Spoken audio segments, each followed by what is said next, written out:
Exit પોલનો એકદમ જુઠ્ઠા અને ખોટા પડવાનો ઇતિહાસ હોવા છતાં પણ એક્ઝિટ પોલની ખૂબ ચર્ચાઓ થતી હોય છે.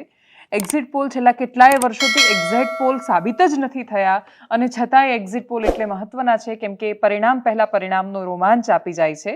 શરૂઆતમાં એ રોમાંચક ઘટનાની એટલે કે એક્ઝિટ પોલની કરીશું વાત. નમસ્કાર, આપની સાથે હું દેવાંશી.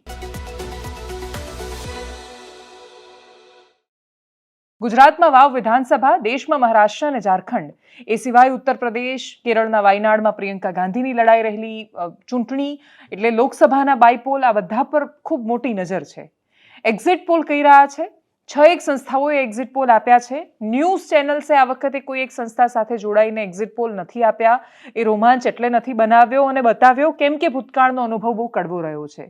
ના એક્ઝિટ પોલ હરિયાણાની ચૂંટણીમાં સાચા સાબિત થયા, હરિયાણા કાશ્મીરમાં, કે ના એક્ઝિટ પોલ 2024ની લોકસભામાં સાચા સાબિત થયા. 2024માં તો એટલો ધબડકો વળ્યો કે બધા 400 પાર કહેતા હતા અને બહુમતી સુધી એકલા હાથે ન પહોંચી શકી ભારતીય જનતા પાર્ટી. એટલે અદ્વિતીય જીતની સંભાવનાઓ હોય અને હાર તરફ જાય તો શું દ્રશ્ય સર્જાય એ એક્ઝિટ પોલમાં આ પરિણામો ચાખી લીધા પછી અથવા એ દ્રશ્યો જોયા પછી આ વખતે ન્યૂઝ ચેનલે પેલું દૂધનો દાજેલો છાશ પણ ફૂંકીને પીવે એમ એમણે એક્ઝિટ પોલ નથી આપ્યા.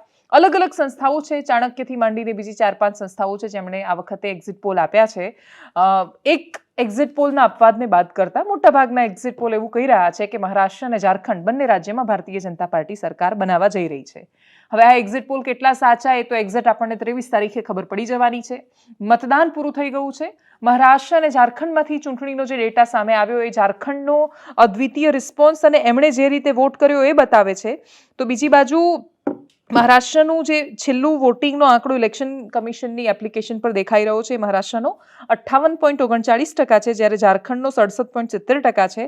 આ રાત સુધી અપડેટ થતો રહેવાનો છે. મુંબઈ જેવા શહેરી વિસ્તારોમાં 50% વોટિંગ માંડ થયું છે, જ્યારે આદિવાસી પટ્ટીના વિસ્તારો ખરા એ ઝારખંડમાં હોય કે પછી મહારાષ્ટ્રમાં, ત્યાં અભૂતપૂર્વ મતદાન જોવા મળી રહ્યું છે.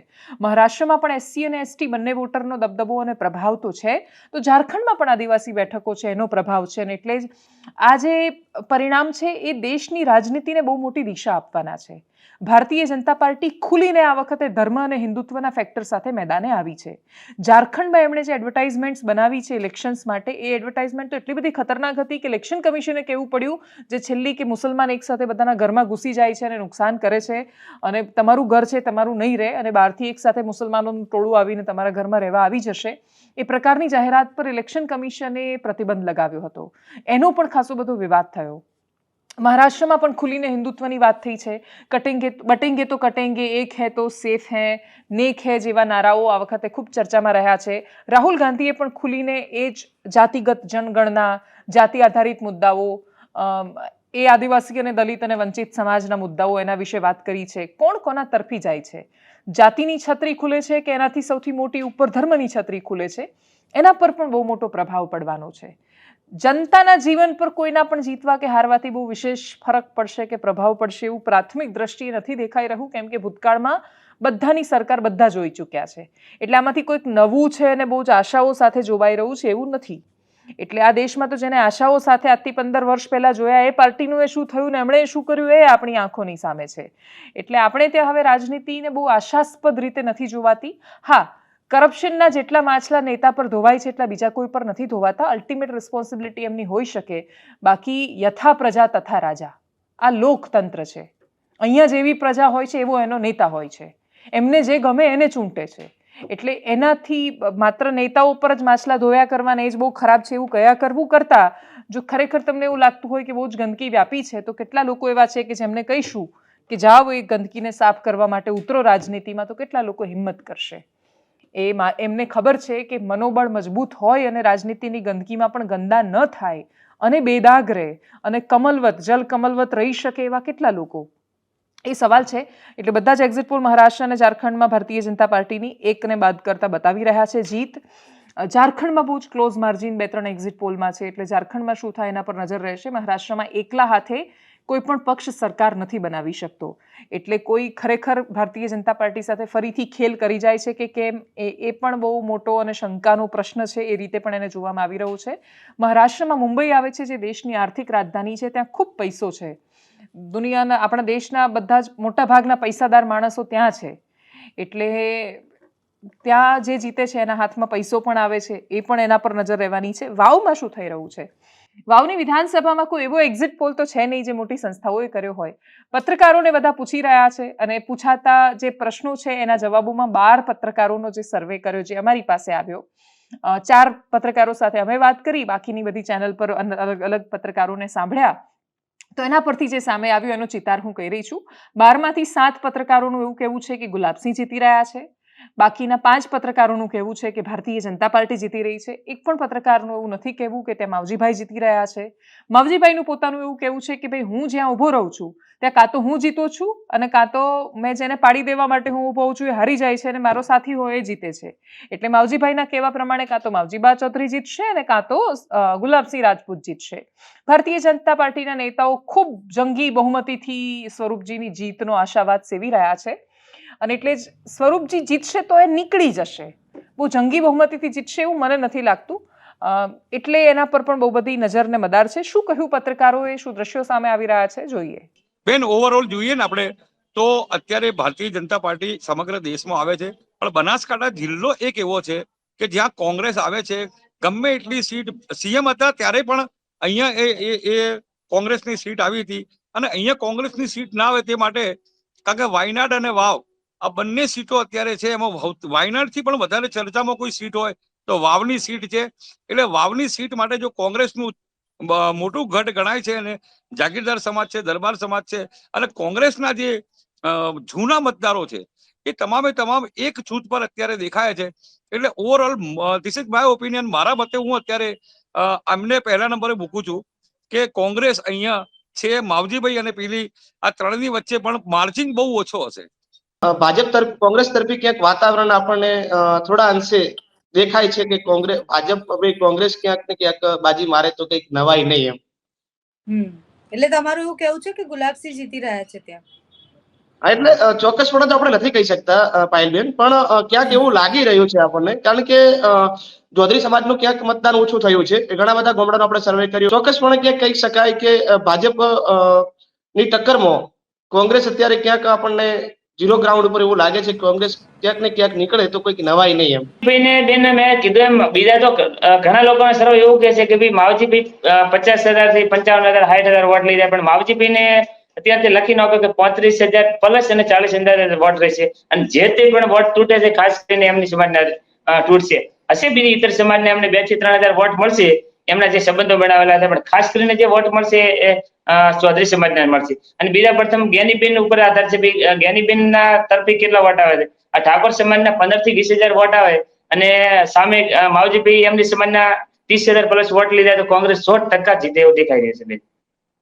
એટલે આમ ગણવા જો તો ત્રિપાખીયો જંગ છે, પરંતુ જેમ જેમ કેટલી લીડ લે છે, શું લે છે, સુઈગામ અને વાવની અંદર ભાજપને લીડ મળવાની નથી, ભાભરની અંદર ભાજપને લીડ મળવાની છે. હવે અહીંથી કેટલી લીડ લે છે અને ત્યાંથી કેટલી લીડ મળે છે એ લીડના આધારે હાર જીતના આંકડા કોઈ વધારે નહીં હોય, હશે 5-10 હજાર સુધીની હાર જીત હશે, 10,000ની લીડે જીતશે, પરંતુ થોડું અસમંજસની સ્થિતિ છે.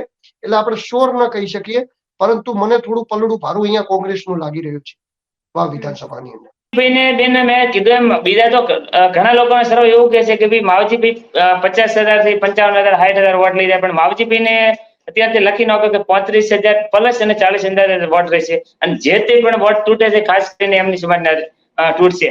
હશે બીજી ઇતર સમાજને એમને 2,000 થી 3,000 વોટ મળશે એમના જે સંબંધો બનાવેલા છે, પણ ખાસ કરીને જે વોટ મળશે એ ચૌધરી સમાજને મળશે. અને બીજા પ્રથમ જ્ઞાનીબેન ઉપર આધાર છે. જ્ઞાનીબેનના તરફી કેટલા વોટ આવે છે? આ ઠાકોર સમાજના 15,000 થી 20,000 વોટ આવે અને સામે માવજીભાઈ એમની સમાજના 30,000 પ્લસ વોટ લીધા તો કોંગ્રેસ 100% જીતે એવું દેખાઈ રહ્યું છે બેન. બીજો ગુજરાતના પોલિટિકલ મુદ્દાની વાત કરવી છે. શંકરસિંહ વાઘેલા એમણે નવી પાર્ટીનું એલાન કર્યું છે. પ્રજાશક્તિ ડેમોક્રેટિક પાર્ટી એનું નામ છે. ડોક્ટર રાજેન્દ્રસિંહ રાઠોડને અધ્યક્ષ બનાવવામાં આવશે. ગાંધીનગરના પૂર્વ મેયર છે, એમને પણ પાર્ટીમાં સમાવવામાં આવ્યા છે. 22મી તારીખે અડાલજમાં એક મોટું સંમેલન કરીને એની જાહેરાત, એનું એલાન કરવાના છે. બાપુનું પોલિટિક્સ બહુ જૂનું રહ્યું છે. એ વર્ષોથી આ રાજ્યની પોલિટિકલ નસના શંકરસિંહ વાઘેલાથી મોટા જાણકાર કોઈ નથી. એક હોય છે જાણકાર હોવું અને બીજું હોય છે એમાંથી ઘણું બધું મેળવી શકવું. શંકરસિંહ વાઘેલાએ પોલિટિક્સમાંથી શું મેળવ્યું? કોઈકનો જવાબ હોઈ શકે કે બધું જ મેળવ્યું કેમ કે મુખ્યમંત્રી રહ્યા. કોઈનો જવાબ હોઈ શકે કે એક પણ બાજુના બાપુ ન રહ્યા. હવે મળ્યું ન મળ્યું એ બહુ જ અંગત બાબત હોય છે, ખૂબ મોટી સંતોષ પર આધાર રાખતી બાબત છે. એટલે બાપુ પોતાના રાજનીતિક જીવનને કેવી રીતે જુએ છે એ ખબર નથી, પણ એમનું જીવન એ રાજનીતિનો પર્યાય રહ્યું છે. એટલે RSSમાં પ્રચારકથી માંડીને ભારતીય જનતા પાર્ટીમાં એક્ટિવ થવાથી માંડીને રાજ્યમાં પહેલીવાર ભાજપની સરકાર લાવવાથી માંડીને એ જ સરકારમાં એમને CM બનવાની કે બાકીની બધી વાતો આવી ત્યારે બળવો કરવાથી માંડીને ખજુરાહો કાંડ માંડીને ખજુરાહો ને હજુરિયા જેવા ભાજપનું બે ગ્રુપમાં, બે જૂથમાં વહેંચાઈ જવું, આત્મારામ કાકાનું સરદાર પટેલ સ્ટેડિયમમાં ધોતિયું સળગવું, નરેન્દ્ર મોદી, અમિત શાહ સહિતના નેતાઓની રાજનીતિનો ઉદય થવો, શંકરસિંહ વાઘેલાનું છૂટું પડવું, કોંગ્રેસના સમર્થનથી ટનાટન સરકાર બનાવવું, કોંગ્રેસમાં જોડાઈ જવું અને ભારતીય જનતા પાર્ટીની ફૂલ ફ્લેજ ગુજરાતમાં સરકાર આવવી અને વિપક્ષમાં નેતા તરીકે એક્ટિવ રહેવું, એ બધાની પહેલા અને વચ્ચેના સમયમાં શક્તિદળનું નિર્માણ થવું અને શક્તિદળનું વિખેરાવવું, રાધનપુરમાં પહેલી ચૂંટણી થવી અને શંકરસિંહ વાઘેલાની સામે ચૂંટણી લડેલા શંકર ચૌધરીનો ઉદય થવો રાજનીતિમાં, આ બધી જ ઘટનાઓ છે જે ગુજરાતની રાજનીતિનો ઇતિહાસ છે. આ ઇતિહાસની વચ્ચે વર્તમાન શું કહી રહ્યું છે? તો બાપુ ભારતીય જનતા પાર્ટીમાં પણ નથી, કોંગ્રેસમાં પણ નથી અને ભાજપ કે કોંગ્રેસ એક પણ જગ્યાએ જોડાઈ શકવાની પરિસ્થિતિમાં નથી. તો એમની પાસે જો એમણે પોતાનું પોલિટિકલ એક આખું અસ્તિત્વ જાળવી રાખવું હોય, ટકાવી રાખવું હોય ને મજબૂતાઈથી રહેવું હોય તો પોતાના પક્ષ સિવાય બીજો કોઈ પક્ષ એમના માટે ઓપ્શનમાં છે નહીં. એ રાજ્યના મુખ્યમંત્રી રહ્યા છે, પાર્ટીના વિપક્ષ નેતાથી માંડીને પ્રમુખ સુધીની બધી જ જવાબદારીઓ એ નિભાવી ચૂક્યા છે. એટલે બાકીના રાજનેતાઓની જેમ કોઈ પક્ષમાં કોઈ પદ વગર રહી શકે એવી પરિસ્થિતિમાં પણ નથી. શંકરસિંહ વાઘેલાએ કોંગ્રેસ છોડ્યા પછી એક જાહેર સભા કરી હતી અને મને યાદ છે રાજ્યસભાની અહેમદ પટેલની ચૂંટણી વખતે એમણે પોતાનું શક્તિ પ્રદર્શન કર્યું હતું. એ શક્તિ પ્રદર્શનમાં એમણે કહ્યું હતું કે બા રિટાયર થાય, બાપુ રિટાયર ન થાય. બાપુ રિટાયર ન થાય એના કહેવાનો મતલબ એ હતો કે ગમે તેટલી ઉંમર સુધી એ પહોંચશે, બાપુ રાજનીતિમાં એક્ટિવ રહેવાના છે. રાજનીતિમાં એક્ટિવ રહેવા માટે રાજનૈતિક પક્ષ જરૂરી છે, જેનું એલાન, જેની ઘોષણા એમણે કરી દીધી છે. 22 તારીખે અડાલજમાં સંમેલન મળવાનું છે. એમના સાથી સહયોગીઓ, બાકીના જે લોકો છે પણ એમની સાથે જોડાવાના છે. રાજનીતિમાં ફરક કેટલો પાડશે? વર્તમાન સંજોગોને જોતા બહુ વિશેષ ફરક નહીં પડી શકે. એટલા માટે કેમ કે એ બધા જ જે પ્રયોગો છે ભૂતકાળમાં બાપુ કરી ચૂક્યા છે. દારૂબંધી હટાવવાથી માંડીને બધી જ માંગ અને મુદ્દાઓ એ મુખ્ય પ્રવાહમાં લાવી ચૂક્યા છે.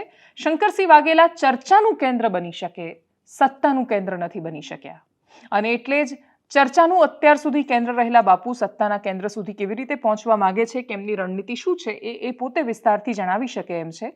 પણ વર્તમાન પરિસ્થિતિ તો માત્ર આટલું કહી રહી છે. આવનારા સમયમાં ગુજરાતની રાજનીતિ જે સાવ એકતરફી રાજનીતિ છે એ રોમાંચક બનવાની એટલે સંભાવનાઓ છે, કેમ કે સ્થાનિક સ્વરાજ્યની ચૂંટણી આવી રહી છે. એના પછી 2027ની ચૂંટણી છે. 2 મહિનાની અંદર ગુજરાત ભારતીય જનતા પાર્ટીના પ્રદેશ અધ્યક્ષ બદલાઈ શકે છે, દેશમાં રાષ્ટ્રીય અધ્યક્ષ ભારતીય જનતા પાર્ટીના બદલાઈ શકે છે અને મહારાષ્ટ્રના પરિણામો પર બહુ મોટો મદાર છે કે કયો ચહેરો આવી શકે છે, કોના કહેવાથી આવી શકે છે, કયા રાજનેતાનું જોર ચાલી શકે છે. ગુજરાતમાં છે ભારતીય જનતા પાર્ટીની સરકાર, પણ સત્તાનું કેન્દ્ર માત્ર એક જગ્યાએ નથી. સત્તાનું કેન્દ્ર આજે પણ વહેંચાયેલું છે. એ વહેંચાયેલું સત્તાનું કેન્દ્ર મોટાભાગે આમ તો જનતાનો ફાયદો કરાવતું હોય છે, કેમ કે વિવિધ ક્ષેત્રમાં હોય છે. એક સમય એવો હતો કે જ્યાં એવું કહેવાતું અમદાવાદથી સરકાર ચાલે છે. વિજય રૂપાણી વખતે એવું કહેવાયું કે રાજકોટથી ચાલે છે. નીતિન કાકા માટે એવું કહેવાયું કે મહેસાણા બધા પ્રોજેક્ટ લઈ જાય છે. જીતુ વાઘાણી હતા ત્યારે એવું કહેવાયું કે ભાઈ સૌરાષ્ટ્રથી ચાલે છે. CR પાટીલ, હર્ષ સંઘવી, કનુ દેસાઈ જેવા નેતાઓ છે તો એવું કહેવાય છે કે સુરત સત્તાનું કેન્દ્ર છે. સત્તાનું કેન્દ્ર બદલાય તો એ તો ફાયદો જ કરે છે છેલ્લે. એટલીસ્ટ પોલિટિકલ પાર્ટીને એ રીતે ફાયદો કરે છે કે નેતાઓ જે પ્રદેશમાં આવે એ પ્રદેશનું નેતૃત્વ કે એ પ્રદેશ વિશે ચર્ચાઓ વધે એ બહુ સ્વાભાવિક છે. ત્યાં પૈસો વધારે જાય એ પણ સ્વાભાવિક છે. છેલ્લે એક ક્ષેત્રનું કલ્યાણ થવું જોઈએ. હવે ઉત્તર ગુજરાત કે મધ્ય ગુજરાતનું થશે કે કેમ એ ખબર નથી. મહેસાણાની પછી પણ ઉત્તર ગુજરાત છે એક વસેલું, જે બનાસકાંઠા અને પાટણ જેવા ક્ષેત્રમાં વસેલું છે એવું કહેવાય છે. સાબરકાંઠા અને અરવલ્લી પણ છે જે આ જ રાજ્યનો હિસ્સો છે. આ જ રાજ્યમાં એકમાત્ર એવો જિલ્લો છે અને એનું વડું મથક એવું છે કે જ્યાં કોઈ રેલવે કનેક્શન જ નથી. એ મહીસાગર જિલ્લો પણ આ જ રાજ્યમાં છે. એટલે મહીસાગરમાં તમને ખરેખર જાણીને ખૂબ આશ્ચર્ય થશે કે લુણાવાડામાં રેલવે જ નથી. એકમાત્ર એવો જિલ્લો ના GIDC છે, ના રેલવે છે, કશું એ નથી ત્યાં. બે પવિત્ર બાબતો કે જે ધંધો ન હોવી જોઈએ, બે ધંધો છે ત્યાં, એજ્યુકેશન અને હેલ્થ. ત્યાં પ્રાઇવેટ હોસ્પિટલ અને પ્રાઇવેટ સ્કૂલ, આ બે ધંધા. બાકી એના સિવાય કોઈ ધંધા એવા નથી જે લુણાવાડામાં ચાલતા હોય. એટલે કોઈ GIDC નથી, રેલવે નથી, એટલે એવો એક જિલ્લો છે. તો આ બાકીના બધા જિલ્લાઓ પણ છે. ત્યાં સત્તાનું કેન્દ્ર તો બહુ જલ્દી પહોંચે એવું લાગતું નથી, કેમ કે એવું નેતૃત્વ પણ ત્યાંથી ઉભરીને સામે નથી આવ્યું. વિકાસનું કેન્દ્ર પહોંચે એવી અપેક્ષા રહેવાની છે. એ સિવાય દેશ અને દુનિયાના ઘણા બધા સમાચાર છે, રાજ્યના ઘણા બધા સમાચાર છે, પણ એ વિષય પર આજે હું એનાલિસિસમાં વિસ્તારથી વાત નથી કરી રહી, કેમ કે પોલિટિકલ દિવસ છે, પોલિટિકલ સમાચારો છે. એક છેલ્લી અપીલ જે દરરોજ એનાલિસિસના અંતે હું કરતી હોઉં છું કે આ રાજ્યનું નિર્માણ આપણા થકી થાય છે. કોઈ પણ દેશ છે એ એના નાગરિક થકી બને છે. કોઈ એક નેતા રાતોરાત દેશ કે રાજ્ય નથી બનાવી શકતા, એની ઓળખ નથી બનાવી શકતા.